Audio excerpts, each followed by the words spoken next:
Suparna family ব্লগে আরও একবার তোমাদের সবাইকে ওয়েলকাম জানিয়ে আজকে আমি আমার ব্লগটা শুরু করছি। তো আজ ছিল আমার এক্সাম, তার জন্য ভাবলাম যে সবসময় তো ঘরের মধ্যেই পড়ি, তো আজকে একটু ছাদে গিয়ে পড়ি। প্রকৃতির সৌন্দর্যের মাঝখানে পড়তে একদম আলাদাই আর কি একটা ভালো লাগা আছে, তাই আমি ছাদে এসে এখানে পড়তে বসেছিলাম।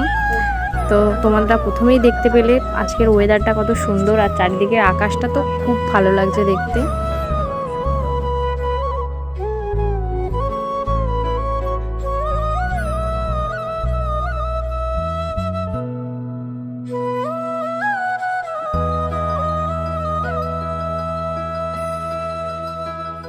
পড়তে পড়তে অনেকটা বেলা হয়ে গেছিলো, আর এক্সামও দিতে যেতে হবে, তার জন্য মা আমাকে ডাকলো। তারপর আমি আর একটু পড়ে নিয়ে তারপর নিচে গেছি। আর ওইখানে দেখো একটা ধোয়া উঠছে, ওখানে হচ্ছে ধান সিদ্ধ ভাব, আগে ওখানে স্টিমে ধান সিদ্ধ ভাব হয়, তার ধোয়া উঠছে ওইখানে।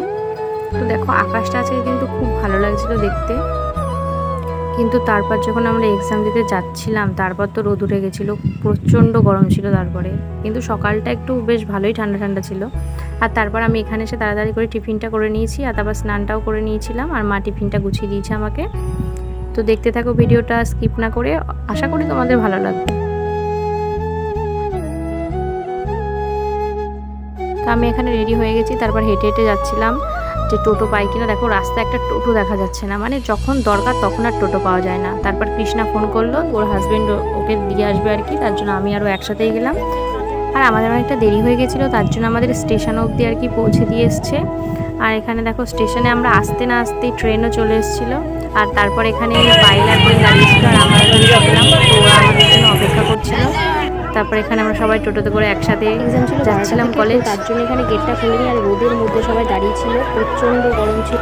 আর আমার এক্সাম তো পড়েছিল পুরো 4 তলায়, আমার সিঁড়ি দিয়ে উঠতে উঠতে তো জীবন পুরো শেষ হয়ে গেছে। উঠেছি আবার এক্সাম পরে নেমেছি, খুব কষ্ট হয়েছে। আর দেখো কতটা ভিড় এখানে।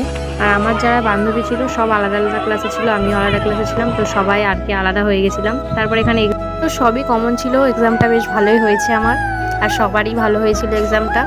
আর তারপর তো এখানে আমি গরমে ক্লান্ত হয়ে জানলার পাশে, সব থেকে ভালো লাগে জানলার পাশে বসতে, তো জানলার পাশে আমি সিটটা পেয়েও গেছিলাম। আর আকাশটা দেখো পুরো মেঘে ভরা, আর প্রচণ্ড মেঘও করেছে।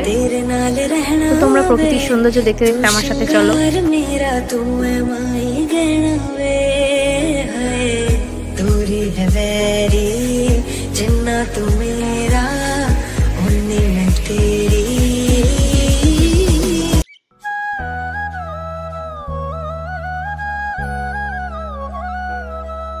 তারপর আমি আর কৃষ্ণা ভাবলাম যে আমের শরবত একটু খাওয়া যাক, তো ভালো ছিল খেতে খুব। তো বৃষ্টিটা আসলে বেশ একটু ভালোই লাগতো, কিন্তু বৃষ্টি আসেনি। আর দেখো গঙ্গার ধারে এরকম মেঘলা আকাশ দেখতে তো খুব ভালো লাগে। তো আজকের ভিডিওটা এই পর্যন্ত। ভিডিওটা তোমাদের কেমন লাগলো অবশ্যই জানাবে, ভালো লাগলে লাইক কমেন্ট করে দেবে, আর চ্যানেলটাকে সাবস্ক্রাইব করে দেবে। দেখা হচ্ছে নেক্সট ভিডিওতে, টাটা।